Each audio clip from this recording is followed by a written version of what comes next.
tentar mostrar como somos hoje no Brasil e o que podemos ser, o que podemos fazer dentro deste cenário, sempre olhando para aquilo que nós trabalhamos durante a aula da semana passada, que é a conscientização do cristão diante do seu papel na política.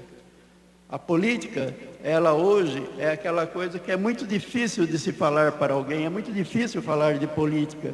Por quê? Porque o cenário é muito ruim, há muito pouco bom exemplo na política para que se possa tomar uma discussão de um modo útil. Nós falamos apenas aqui numa passagem bem rápida semana passada das posturas que os cristãos têm tido diante da política. Uma grande parte hoje vive numa situação de alienação, não quer ouvir falar, não procura saber, não quer tomar discussão, não quer buscar entender o que está acontecendo, porque tudo que se fala de política dá nojo. Mas nós, como cristãos, temos o papel de ser luz no mundo. Então, nós temos a obrigação de ser politizados, no sentido de ser conscientizados de qual é a nossa obrigação pelo que a palavra nos deixa.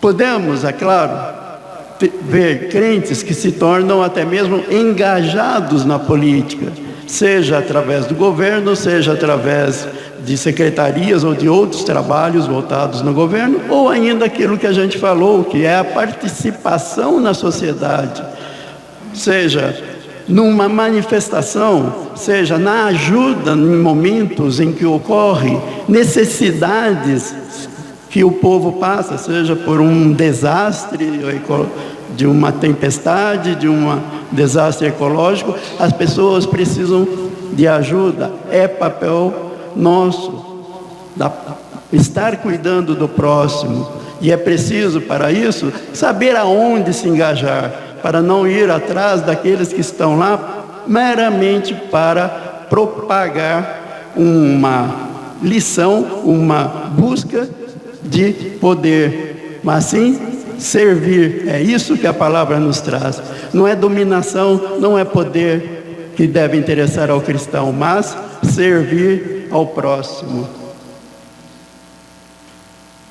O cristão que se mantém nessa posição de que crente não se envolve com política, se mantém alienado das informações, alienado, longe daquilo que se trata de política, ele está cometendo um erro grave, que é uma desobediência praticamente àquilo que nós temos como o que Jesus nos deixou, que é participar na terra e sermos luz neste mundo.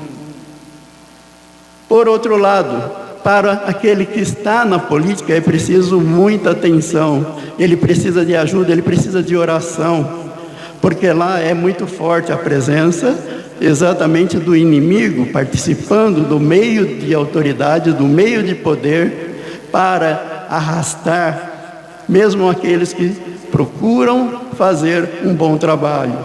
Então aqui fica um grande alerta sobre o nosso papel enquanto irmãos, de estarmos sempre orando por aqueles que têm autoridade em nosso país. Nunca podemos nos esquecer do que falamos na semana passada. A sua ação como cristão é luz do mundo. E no mínimo, você tem a obrigação de orar por aqueles que têm a autoridade, que estão no poder, para que aquilo que eles estão fazendo não sejam reflexos de autoritarismo contra a própria Igreja de Cristo. Quando você vê certas leis, como aborto, leis como casamento de lésbicas ou de gays, isso é reflexo de falta de engajamento, é falta de consciência do que os cristãos estão fazendo, estão deixando lá no poder aqueles que não nos representam. O voto consciente representa isso para o cristão. É estar engajado aqueles que têm uma capacidade para ser político. Mas é preciso lembrar que quem não tem essa capacidade, no mínimo, tem que ter a consciência de que ele tem o dever da oração por aqueles que estão na autoridade. E também trabalhar para conhecer em quem está votando. O voto consciente é dever do cristão, além de dever cívico. Só um minuto.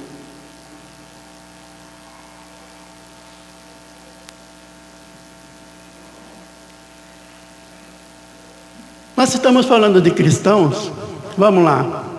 Quem são, na verdade, os cristãos no Brasil? Ou pelo menos aquilo que é contado no censo do IBGE. Nosso último censo é de 2010, provavelmente esses números podem ter mudado de lá para cá, então estamos em 2018, mas se alguém tiver a curiosidade, pode procurar lá no site do IBGE. Aqueles que se declaram cristãos, hoje representam no Brasil 86,8% da população, dos quais 64,6% são os católicos. E o que eles classificam como evangélicos são cerca de 22,2%. O mesmo censo do IBGE, ele mostra que em torno de no censo de 1970, os evangélicos representavam 4%. E hoje, em 2010, é 22,2%.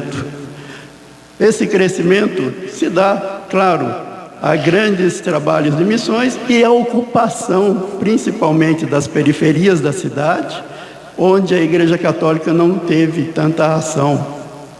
Mas se olharmos um pouco mais aquilo que nós conhecemos de denominações, ou aquilo que nós conhecemos como ideologias, nós vamos ver que os pentecostais, representados pela Assembleia de Deus, Cristã do Brasil, a Quadrangular, apenas como talvez as principais, eles representam 60% desses 22%. E aqueles que vêm das igrejas reformadas, que o IBGE até chama de igrejas missionárias, porque elas foram formadas aqui no Brasil a partir de missionários americanos ou europeus que para cá vieram no século passado, representam 18,5% desses 42 milhões. E aí estão os batistas, presbiterianos, adventistas e alguns outros. Só para comentar, os presbiterianos representam 12% desses 18,5%. Isso dá algo em pouco mais de 900 mil, não chegava a 1 milhão de representantes. E os neopentecostais, que representam 21,5%, e aí tem uma gama enorme, talvez os mais conhecidos seja Universal, a Graça de Deus, Poder de Deus, entre muitos outros. Isso são dados do IBGE, mas veja que esses números são significativos dentro de uma população, principalmente o fator crescimento que o evangelismo assumiu durante esses últimos 40 a 50 anos de ocupação da palavra diante daquilo que representa o total do povo. Mas, como, afinal, o cristão deve votar, já que estamos falando de consciência para aqueles que vão para o pleito? Antes de tudo, não tenho aqui intenção nenhuma de falar de um candidato, de um partido ou de qualquer coisa que signifique dizer para vocês esse é o certo. Não tenho essa condição. O cristão deve votar em quem ele acredita que vai fazer o melhor para a sociedade. Isso é consciência de cada um. Cada um deve primeiro procurar conhecer o que representa o partido que esse candidato tem e o que ele tem de plano. Se ele está dirigindo a sua proposta para algo que seja bem a sociedade e não meramente uma questão partidária, para o bem do partido dele, para o bem de um grupo que ele representa. ignorar a política, ser um alienado. Eu não me interesso, eu vou lá e vou pôr o meu voto em qualquer um que pareça ser melhor. É irresponsabilidade numa sociedade democrática. Muitos países têm perdido a sua liberdade, porque o povo está alienado. Não sei dizer se isso é o que realmente aconteceu, mas na última semana, os nossos latinos, os mexicanos, elegeram um presidente de esquerda. Não sei no que vai dar, pode ser que eles tenham até algo para ganhar com isso, mas é muito duvidoso. É muito duvidoso, basta ver os outros países que tiveram isso recentemente. É falta de responsabilidade do cristão como cidadão do mundo e, principalmente, é falta de obediência de Deus na sua escolha, não se conscientizar de que candidato é esse em que está votando, que plano é esse que ele está elegendo para governá-lo. Lembre-se que nós estamos elegendo quem vai nos governar, mas também quem vai deixar algo para nossos filhos, quem vai deixar algo para a nossa futura geração, para a economia do nosso país, para as possibilidades que existem, que podem melhorar, mas também pode causar um grande dano. Hoje o cristão sofre, talvez, essas 3 grandes tentações para a sua vida diante da visão de política. A primeira é o que a gente falou, é alienar-se, não quero saber, não quero discutir, não vejo e não falo disso. Se der errado, não fui eu que fiz. É uma posição tola, débil, fazer um negócio desse. Porém, existe também uma outra situação que é terrível, que são aqueles que estão se aliando, seja por alguma vantagem dele com aquele com que ele está votando, ou para um grupo do qual ele pertence. Aliar-se àquilo que não traz bem comum à sociedade é quase tão ruim quanto ser um alienado. E o terceiro é lutar. Aqui cabe dizer que, em determinadas circunstâncias, o crente realmente precisa participar. É aquilo que eu falei de conscientização, de engajamento. Muitas vezes um manifesto, uma manifestação, ela tem o seu valor pelo fato de que essa manifestação está buscando um bem comum. Quando você vê uma manifestação por um impeachment, uma manifestação pura, que não tem um partidarismo envolvido, você está falando de uma luta justa. Porém, quando se vai para as armas, quando se vai para aquilo que é simplesmente procurar destruir o que está construído, aí você tem uma luta que não tem nada a ver com o que a palavra tem para o cristão, o que a palavra traz, Cristo deixou para o cristão.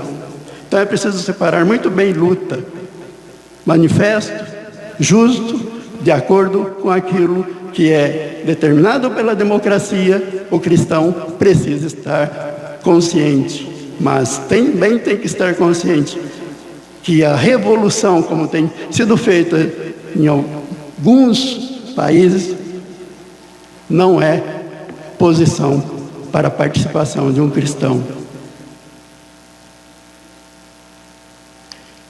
O que fazemos então em meio a esse tiroteio que temos visto na televisão, de Lava Jato, de STF, que faz umas coisas que parecem realmente absurdas, partidos que você olha, praticamente qualquer um deles está lotado de correligionários, corruptos, estão se protegendo um ao outro. Os escândalos que passam, que aparecem a cada dia, já praticamente não escandaliza, parece coisa de... fico triste de ver, mas faz parte.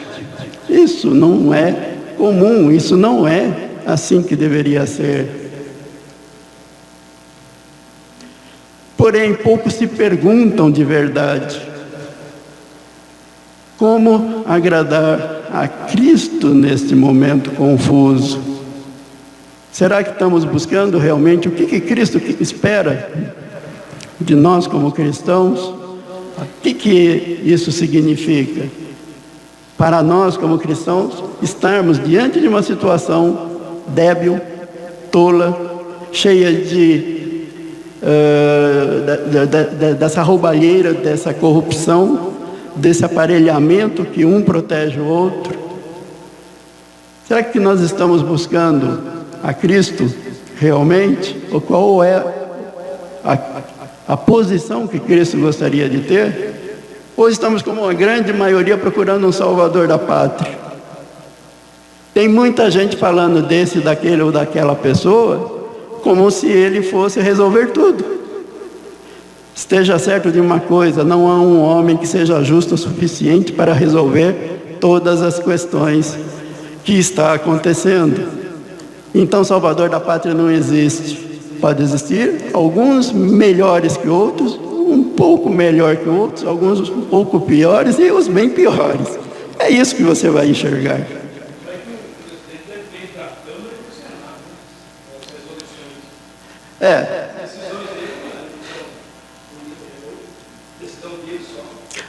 Então, por isso nós temos que pensar, na hora de votar, não estou falando apenas de eleição de presidente, mas nós temos eleição para a Câmara, temos eleição para o Senado, todos eles são correligionários. O poder da República está dividido entre esses três grupos: o Executivo, que é representado pelo presidente, o Legislativo com o Senado e a Câmara de Deputados, e o Judiciário com na sua posição mais alta, o Supremo Tribunal Federal, e lógico, todas as suas subordinações.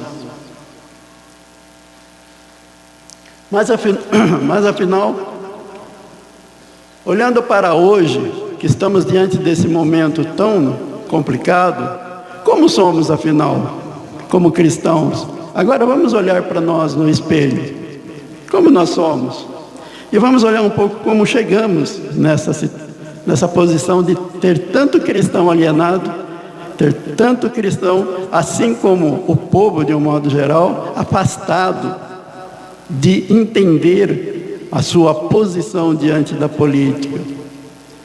O protestantismo no Brasil, ele começa lá com as missões, no século passado, que vieram e começaram a trabalhar com uma visão positiva, realmente, do Estado.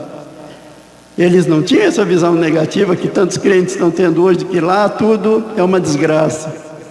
Não, eles tinham uma visão positiva e eles se inseriam, eles se engajavam no trabalho da política. A crença que eu falei na semana passada, de que o crente ele tem dupla cidadania. Uma que é o reino dos céus, é servidor de Cristo, é servidor do reino do céu. E outra que é a sua posição de cidadania terrena. Ele está subordinado aos governos. E todo governo só existe porque Deus assim o permite, não importa qual seja. A sua responsabilidade com o mundo foi aprendida lá com os missionários estrangeiros. E essa consciência de engajamento, ela é necessária ser retomada. Aquilo que se trabalhou, aquilo que foi o início da igreja, ela precisa ser trazida de volta, sair dessa situação da alienação, esquecer essas frases tão formuladas de que crente que é crente não se envolve com política. Isso é uma situação que veio a ocorrer por diversas situações que nós vamos falar. Esse grupo lá de trás, que era conscientizado, que buscava estar engajado na política, basicamente era aquele grupo das igrejas missionárias, batistas, presbiterianos, enfim, os congregacionais.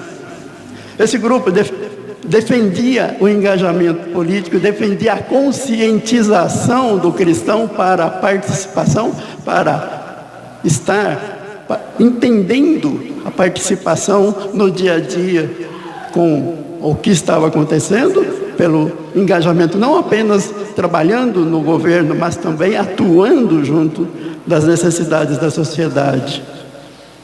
E havia o grupo que defendia um afastamento dessa esfera política, que era basicamente os representados pelos pentecostais históricos, porque a linha de pensamento deles vem mais na linha do milenarismo, ou seja,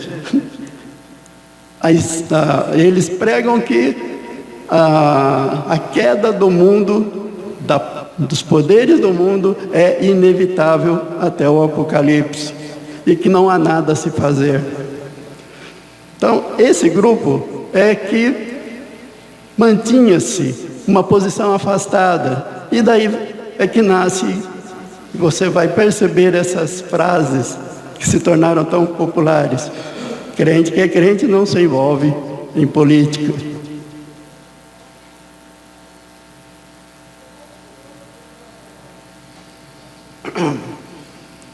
E daí vem o Estado. As mudanças de Constituição reforçam a separação do Estado laico. A Igreja e o Estado são distintos. E essa política alimenta mais ainda essa posição para alienação, para se manter distante do que é a política, do que é o papel do cristão diante da política. Em 1964, quando temos o golpe militar, e aí se restringiu muito a ação das igrejas, foi um ponto-chave que interrompeu muito o trabalho daquele grupo que pregava a consciência política, tanto do lado da separação, quanto do lado daqueles que eram conscientes e buscavam trabalhar engajados. O golpe militar coloca uma mão de poder muito grande sobre a sociedade, limitando apenas aquilo que eles queriam. A partir desse momento, você vai ver que todo esse tipo de pensamento se torna cada vez mais divulgado, do tipo, crente não se envolve com política. Esse reforço na alienação dos crentes é o que reflete muito hoje. Muito crente não quer acompanhar o que está acontecendo, porque ele foi instruído nos últimos 40, 50 anos dessa forma, para a alienação. Nos nossos dias, a compreensão política, o entendimento do crente sobre política é tolo, é débil. Poucos realmente estão dispostos a ir buscar entender o que é que um determinado partido está propondo, o que é que um determinado candidato está propondo. Ele apenas, talvez lá, tenta ouvir o que a mídia está dizendo, baseado numa coisa que é os resultados de pesquisas. Tem crente que vota porque aqui desses dois primeiros aqui, eu vou votar um nos dois. Tem aquele que vota talvez até porque o fulano lá é um midiático, é aquele cara da TV, é aquele cara que faz um programa legal, que distribui um monte de coisa para pobre. É débil o conhecimento do cristão hoje em relação à política. E o que é pior é as igrejas que lançam políticos pautados em teologia da dominação. Políticos que querem dizer que a única forma desse negócio dar certo é todo mundo virar crente. Não adianta, isso não vai funcionar. Dominar por lei, você ter leis que dizem que olha, o Brasil agora é só evangélico, isso resolve? Nem no tempo do imperador César lá resolveu. Não é por aí. Essa política de dominação não funciona. O que você vê hoje são alguns políticos evangélicos defendendo o quê? É defendendo a sua igreja ou defendendo um grupo partidário, mas aquele que não está enxergando a vontade de Cristo, que é o agente político, deve servir o bem comum da sociedade. É isso que precisa. Não importa se ele é crente ou não é.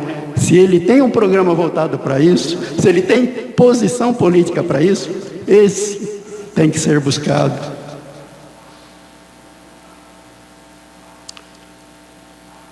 Quando olhamos aqueles números lá atrás, que eu falei de crescimento, em 1970, de 4% para 22% em 2010, de representatividade dos evangélicos, nós poderíamos imaginar que o Brasil já deveria ter melhorado.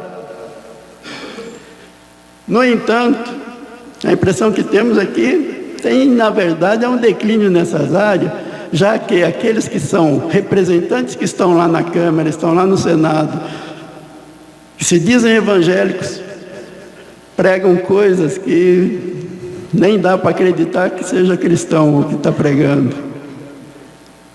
Então, esse declínio vem do quê? De grupos que estão pregando meramente a vantagem, ou porque está aliado com algum grupo que lhes dá algum retorno, como lá nos tempos de Cristo, em que o poder eclesiástico era aliado de Roma. Por quê? Porque Roma dava para eles a liberdade de continuar o seu culto. Hoje, muita igreja está simplesmente aliada ao governo, não cumprindo, na verdade, o seu papel de fazer diferença, de ser luz. E é isso que nós temos que observar. Por isso, a impressão que temos é que há, na verdade, um declínio. Falar que fulano é representante meu e é crente, dá vergonha. Porque, na verdade, ele não está defendendo o bem comum, ele está defendendo um mero grupo do qual ele faz parte.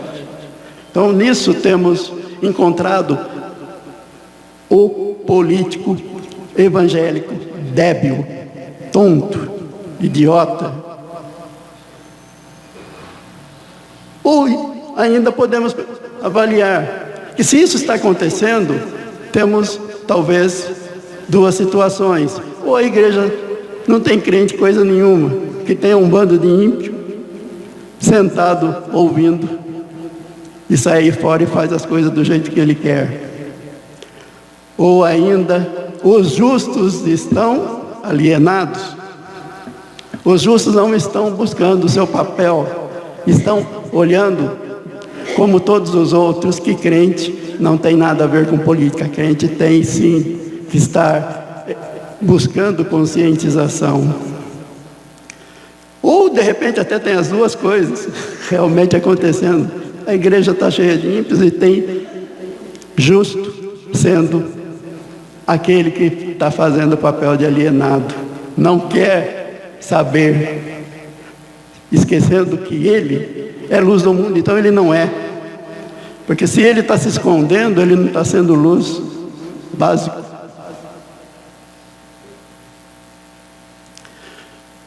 Aqueles cristãos, crentes, que têm vocação, têm a capacidade de ser aglutinadores, têm capacidade de ser bons na sua oratória, mas ele tem que se armar com a palavra. Para quê? Para que ele seja bússola moral, aquele que norteia os demais, em benefício da sociedade como um todo. Não adianta querer impor que a religião cristã, reformada, é a solução. Já falamos disso. Mas é preciso tratar o trabalho para o bem comum, com os pressupostos eternos. Aquilo que está na palavra é eterno. Podemos pegar 4 pontos fundamentais para termos essa ideia do que podemos ser e fazer, daquilo que podemos usar para nos nortear, para pensar e avaliar em quem vamos buscar para nossos governos. Primeiro ponto, liberdade. Os valores do indivíduo sendo respeitados. São a dignidade, ou seja, atender às necessidades daqueles que não têm como ter comida todo dia. É buscar dar dignidade para a moradia, para a alimentação. A igualdade, homens e mulheres, negros e brancos, qualquer que sejam essas distinções tolas que a sociedade tenta fazer, é o poder político que tem que garantir essa liberdade para dar esses valores de individualidade, dignidade e igualdade. Segundo ponto, responsabilidade. O estudo, ninguém vai aprender, nem mesmo da palavra, se antes não estudar, porque não vai saber ler, não vai saber compreender. Trabalhar para que os jovens tenham formação digna, formação de competência. Trabalho é o que está faltando aí, todo mundo sabe, temos 13% de desempregados no país. É responsabilidade do Estado? Sim, e quem que está comandando o Estado? Responsabilidade, no sentido de cidadania. Algo está errado, ajude a resolver. Participe, junte grupo, faça. Terceiro ponto é a proteção. A proteção da família. A família é o núcleo da verdadeira sociedade. Nenhuma sociedade tem consistência para fazer algo se não existe a organização mínima, que é a família. E a família tem uma descrição muito clara na palavra do que é família. Não vou entrar nesse ponto, porque dá para fazer uma outra aula sobre isso. Proteção aos direitos. O direito da propriedade, o que é meu, o outro não pode simplesmente pegar e levar. Direitos, que significa também proteção do meio ambiente. Eu preciso da água lá do rio, como todos precisam, não pode ter uma empresa que vai lá, usufrui e polui. É preciso que o poder do governo esteja corrigindo, protegendo. E aquilo que todo político gosta de falar, desenvolvimento. Isso daqui é básico, está até na Constituição. Existe no orçamento anual valores definidos e separados para educação, saúde e segurança. Então, se você olhar um político falando desses 3 pontos, veja se ele também está considerando os outros 3. Porque o cara que se pega nisso daqui, ele está simplesmente fazendo falácia. Porque isso daqui já existe, está muito bem definido. Pode até não ser cumprido, mas está muito bem definido. Desenvolvimento se faz com educação, dando saúde, condições e segurança, é claro. Então é preciso usar esses pontos para tentar se conscientizar de quem são esses partidos, quem são esses políticos que estão buscando isso, que são pressupostos eternos que você tem a partir da palavra. Não seria uma estratégia boa, ao invés de nós simplesmente ouvirmos o candidato dizer assim: eu sou a favor da liberdade, da responsabilidade, da proteção, do desenvolvimento, igual para vocês aí, né? Em vez de a gente simplesmente dizer assim: eu vou votar nesse cara porque ele promete que vai fazer isso, em vez de eu simplesmente ouvir que ele vai fazer isso, para você saber como ele vai fazer isso, né? Essa é a questão, né? Porque está aí na Constituição, educação e saúde e segurança, tá bom. Agora eu quero saber como você vai fazer isso. Sem dúvida, existem a questão do programa do partido, ou programa do próprio político. Aqui é um modo mais generalizado, dos pontos que a palavra nos chama a refletir. É claro que você vai encontrar políticos falando desses mesmos pontos, 3, 4, 8, 10, falando desses mesmos pontos. Mas é preciso observar se essa ação ela é viável, se ele está falando de um processo viável, ou se ele está simplesmente usando a falácia de dizer que isso seria bom. É preciso que ele justifique o que vai ser feito, é claro. Irmão?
É exatamente nesse ponto que cai a situação do engajamento. É aquilo que eu começo na frase aqui: os cristãos com vocação política devem servir como uma bússola moral. Se não houver engajamento também, quem vai ser a bússola moral? Quem vai estar lá para ser bússola moral? É inevitável que hoje, pelos próprios números que você vê, nós temos uma grande maioria no Brasil que não é crente. Então não espere que lá vai ter pessoas olhando moral que vem da palavra. Não vai ter só isso, porque tem muitos lá que não são crentes, e pior, são aqueles que querem acabar com a família, com a igreja, com os valores morais que a palavra de Deus representa. Não tenha dúvida disso. E quem são os que votam? São os... eu acredito que hoje deve estar alguma coisa aí de 190 milhões de habitantes. 48 milhões são crentes, e desses daí você tira ainda mais da metade. E não está exatamente alinhado com isso que estamos falando. Então você vai ter, inevitavelmente, os ímpios votando em ímpios. Mas o cristão é luz, e ele tem que estar lá para ser luz e mostrar a bússola moral necessária. Esse é o ponto.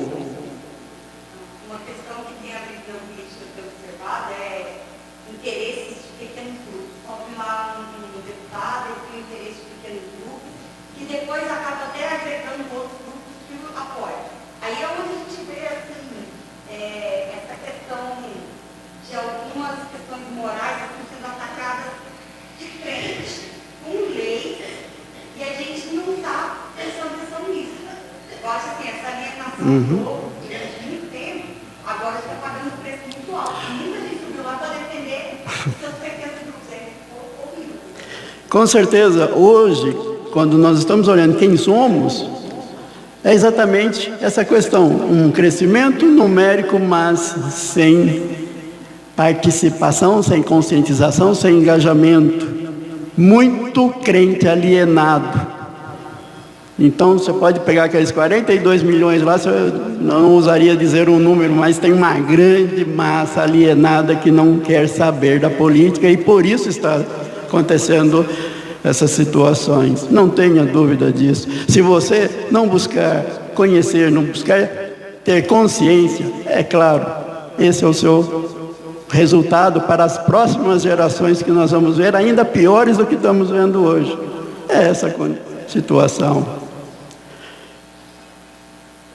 Mas nós temos que lembrar que não temos como simplesmente mudar o mundo pelo fato de estarmos fazendo esse trabalho, mas temos que lembrar que primeiro temos a cidadania celestial, buscar primeiro o reino dos céus, o reino de Deus e a sua justiça, porque Ele pode mudar isso. Não é o fato de termos tido uma monarquia constitucional que passou para uma república, isso não resolveu. Temos aí um país com as mesmas condições de poder concentrado, poder dominador, que é dominador sobre todos os seus cidadãos. Quem vai mudar? Nos diz a Escritura: sabeis que os governadores dos povos os dominam e que os maiorais exercem autoridade sobre eles. O que estamos vendo é apenas isso, e já é bastante conhecido, está lá em Mateus 20, 25. Mas realmente sabemos? Os alienados com certeza não são capazes de entender. Nunca, porque não buscam, não querem saber. Essa lei social é tão evidente dos tempos mais antigos até hoje, que o próprio Jesus, quando enuncia isso daqui, ele fala: sabeis, todos vocês sabem, que o governo, qualquer que seja, monarquia, república, ou o que quer que seja, são dominadores. Eles dominam, eles impõem ao povo coisas boas, sim, mas também impõem as coisas ruins. Então, aonde vai mudar se não for Deus na nossa vida? Primeiro passo que o cristão deve avaliar: o que diz na Escritura a partir daí? O cristão, que ele não é meramente nominal, não é aquele que diz eu sou presbiteriano porque ele está associado a uma igreja presbiteriana, mas aquele que é contínuo discípulo de Jesus, busca a palavra e leva a palavra na sua vida, nos seus atos, seja no estudo, no trabalho, na onde for. Esse, desde a sua conversão, sabe que não há um justo, nem sequer um para ele eleger lá. Se houvesse, seria fácil. Se houvesse um Senhor Jesus para eleger, seria fácil, mas Ele tem o reino dele, por isso temos a obrigação, primeiro, da cidadania celestial, de buscá-lo para o reino eterno e fazer o nosso papel aqui, como cristãos, de entender o que podemos atuar na cidadania terrestre. Nós fomos instruídos, e todos nós, eu mesmo posso dizer que peguei, por mais, talvez não sou o mais velho aqui, tem pessoas que têm mais idade que eu, mas tem muitos jovens. Nós fomos instruídos desde os primeiros anos de vida a acreditar que nosso país vive uma democracia. Tem um país, uma nação em que eu moro que é uma democracia, onde não tem um rei mandando em tudo, um imperador, ou até mesmo a história da ditadura militar, que vem e põe a arma e manda você fazer o que ele quer.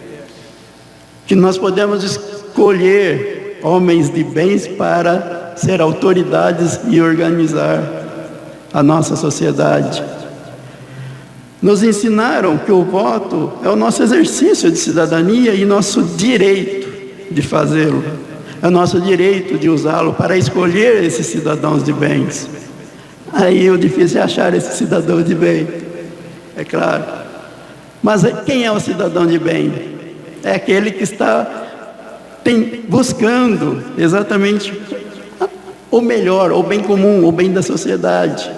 E quem é, eu não vou dizer, é consciência de cada um buscar. Por isso estamos falando de conscientização. Se você não tiver pelo menos o trabalho de entender quem está buscando trazer um trabalho nesse sentido, então você está simplesmente alienado. O que se viu nas últimas décadas foi um crescente confiança carnal naquilo que os políticos trazem com seus discursos, chegando até um fanatismo tolo. Nas últimas eleições nós vimos um bandinho aí falando de vermelhos e azuis, e na verdade os dois não prestavam. Quem defendeu de unhas e dentes um lado ou outro passou vergonha.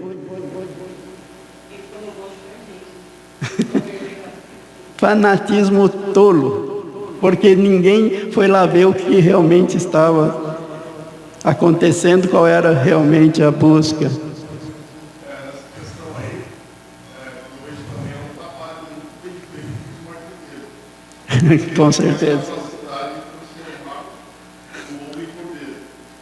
E a Bíblia até fala, se aqueles dias não fossem obrigados, eles dariam caminho de escolhido. E eu acho que esse pessoal, com poder econômico, você analisando o plano do governo deles, eles podem criar um plano do governo que atraia os cristãos. Com certeza.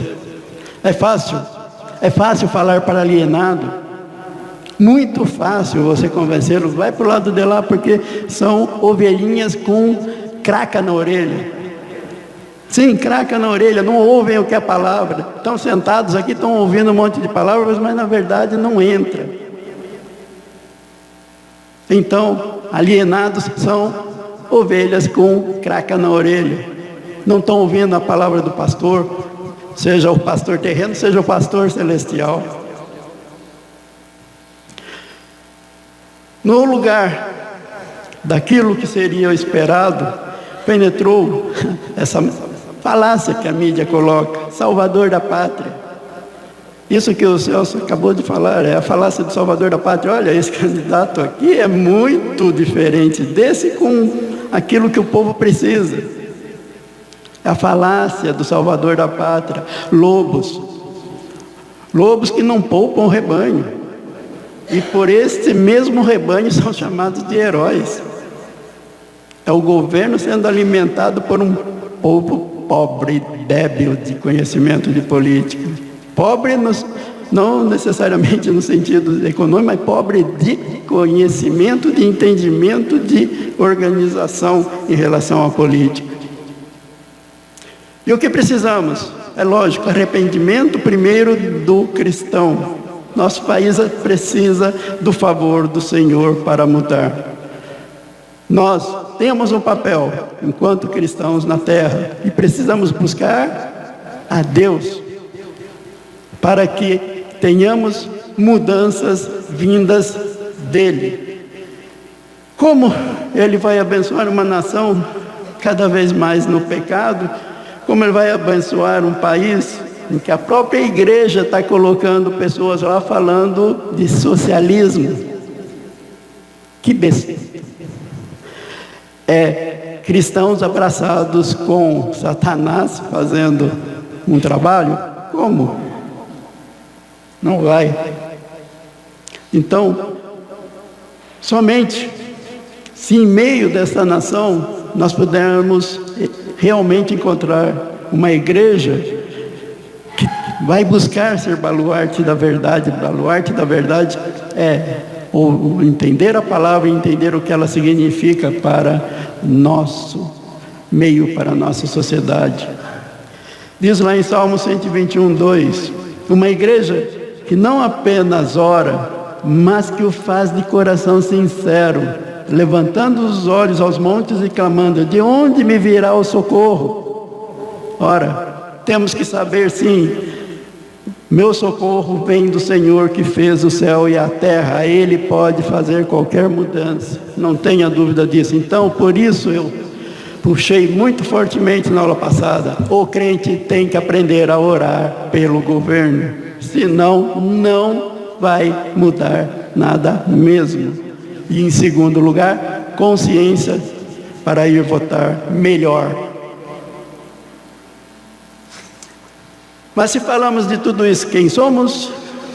Falamos como podemos ser ou fazer. Vamos lá, hora da ação. Agora que vem um pouco de paulada. Primeira coisa, vocês podem buscar conhecer, conscientizar-se da forma que acharem melhor. Mas se há uma coisa que um crente não pode fazer, isso é irresponsabilidade, é achar que um socialista vai melhorar alguma coisa. O cristão tem que fincar o pé contra o socialismo ou o comunismo. A separação um pouco disso nós já vamos ver. Eu vou pedir mais uns 5 minutos para poder completar essa ideia, principalmente. Para o cristão, quero deixar claro, se você é verdadeiramente cristão, um servo de Deus que conhece a palavra, saiba disso. É impossível ser cristão e socialista. Os dois não andam juntos. Não faz sentido. O que de fato é o socialismo? É uma doutrina. Ele não é meramente uma organização política, é uma doutrina política e econômica que prega a coletivização, ou seja, tudo é de todos, por meio dos meios de produção e da distribuição por meio da extinção da propriedade privada e das classes sociais. Ou seja, todo mundo é igual, teoricamente, só aqueles que estão no poder é que não são, sem classes sociais e sem propriedade privada, tudo é do governo, ele distribui para quem ele quiser. Isso é socialismo. Sistema de intervenção, eles intervêm, não adianta, não é porque você não tem direito, você não tem direito, é intervenção que se impõe pela força, utilizando meios coercitivos do Estado.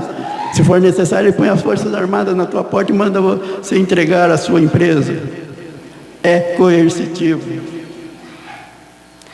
Mas também é uma seita. Se você for olhar com bastante cuidado, o socialismo é uma seita que quer transformar as mentes humanas para uma nova sociedade, criar uma nova ordem, para ser feita, seja pela violência, seja por meios aparentemente pacíficos. Quando o socialismo não tem o Estado para impor suas políticas, como você viu nos exemplos da Rússia, por exemplo, onde houve uma revolução, tomaram o poder pelas armas, eles vão usar movimentos estudantis, culturais, proletariados, trabalhadores, para trazer, minar a sociedade até que eles recebam o poder. 3 formas de socialismo, só para deixar mais claro a posição do que é o socialismo. Primeiro, o socialismo de Estado, é aquilo que você viu na história, quem estudou sobre fascismo, é uma posição nacionalista. Mussolini foi responsável por 440 mil mortos para implementar isso. O socialismo de raça, todo mundo talvez lembre-se mais desse nome, nazismo, nacionalismo baseado em raça, responsável por 40 milhões de mortes para a sua implementação. E talvez aquilo que nós temos, e nós vemos ainda hoje, comunismo, socialismo do proletariado, que hoje é mais comumente chamado de comunismo. Aqui talvez dê a ideia mais clara de socialismo e comunismo. O socialismo é algo um pouco mais amplo que o comunismo. Comunismo é um internacionalismo que usa a força do proletariado. Só para você ter uma ideia isso, a partir de Engels e Marx, são 20 milhões de mortes na União Soviética na sua revolução. São 65 milhões de mortes na República Popular da China. Esses dois são os que têm o socialismo baseado na força, no poder. 1 milhão de mortes no Vietnã, 2 milhões na Coreia do Norte, 2 milhões no Camboja, 1 milhão nos Estados comunistas do leste europeu, 150 mil na América Latina, dentro daquele grupo de Cuba e Che Guevara e aquelas coisas. 1,7 milhões na África, 1,5 milhões só no Afeganistão, no Oriente Médio. Aí dá para ver que é essa coisa de socialismo. É baseado em destruição pela força. E o que tem em comum essas 3? Além do nome socialismo, todos os 3 fomentam o ódio à sociedade judaica, à sociedade cristã. Qualquer país cristão ou judaico ou cristão está na mira do socialismo. Eles sempre pregaram a destruição desse sistema do mundo ocidental, baseado na propriedade, na igreja e na família. Ouça o que vocês veem quando fala de crianças recebendo orientações sexuais na escola, ou a pregação de que os bens divididos para a sociedade é mais justo. Isso nada tem a ver. É exatamente a destruição dessa coluna principal de funcionamento da sociedade ocidental que eles pregam a sua destruição, assumindo o controle total por intervenção. A trama desse socialismo, o que é? Na América Latina, 2 países mostram muito bem essa situação do que o socialismo representa como destruição de uma sociedade: Cuba e Venezuela. Por que os cubanos fogem pelo mar para os Estados Unidos? Porque estão tão destruídos que eles têm que fugir da fome, pelo menos. A Venezuela, o que mais temos a dizer do norte do nosso país, recebendo mais de 100 mil em um ano de refugiados? Porque estão fugindo do quê? É bom o socialismo? Se fosse, eles não iam vir para cá. Simples assim.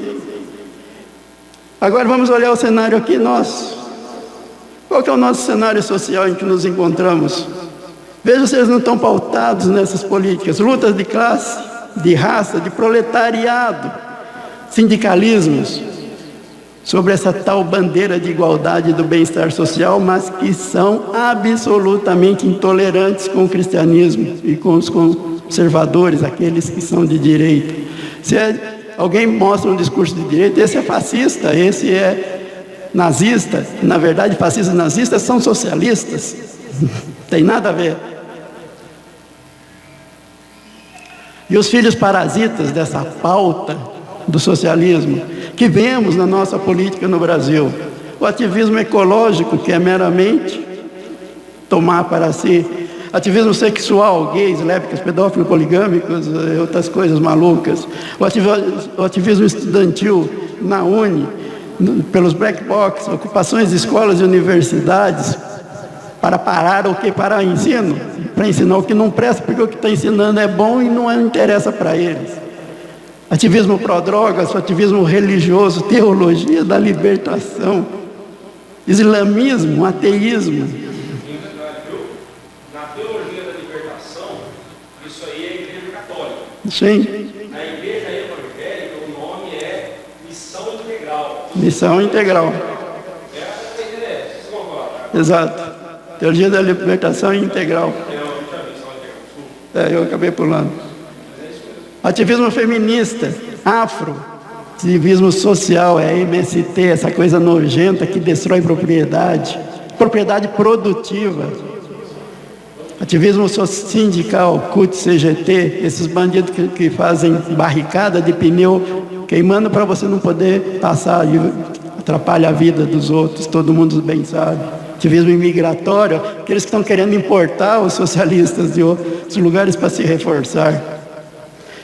A hora da ação está aqui. O socialismo é a tentativa humana de materializar um Éden de Deus, uma forma de construir, na verdade, o que é Torre de Babel, é confundir, é destronar o nosso Senhor. Isso é socialismo. Então, por isso, não faz sentido votar em socialista. Grande perigo corre as igrejas e as famílias. Que Deus levante homens de verdade para resistir, educar, falar do povo sobre essa boa teologia que está aqui na palavra, no bom conhecimento que o crente precisa, e que nos dê força para trabalharmos pelos nossos valores cristãos. Pois não, irmão?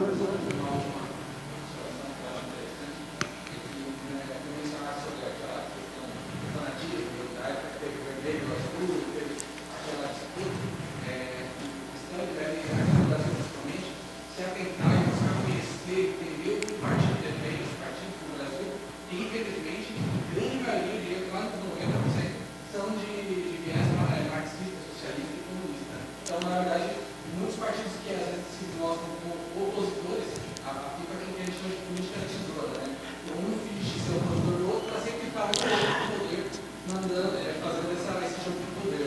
Exato, o conluio entre os poderes está terrível. Por isso precisamos muito de buscar a Deus. As advertências que temos da própria palavra. Em Efésios 5, 6 a 8. Ninguém os engane com palavras tolas, pois é por causa dessas coisas que a ira de Deus vem sobre os que vivem na desobediência. Portanto, não participem com ele dessas coisas, porque outrora vocês eram trevas, mas agora são luz no Senhor.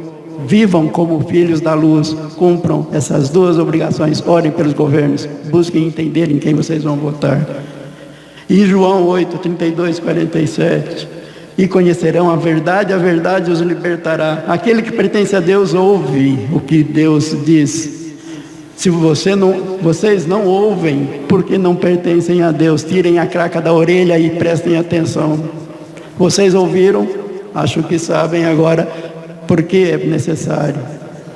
Só para encerrar aqui então, sua ação representa a luz do mundo, seja na oração pelas autoridades, seja no seu voto consciente, na sua ação.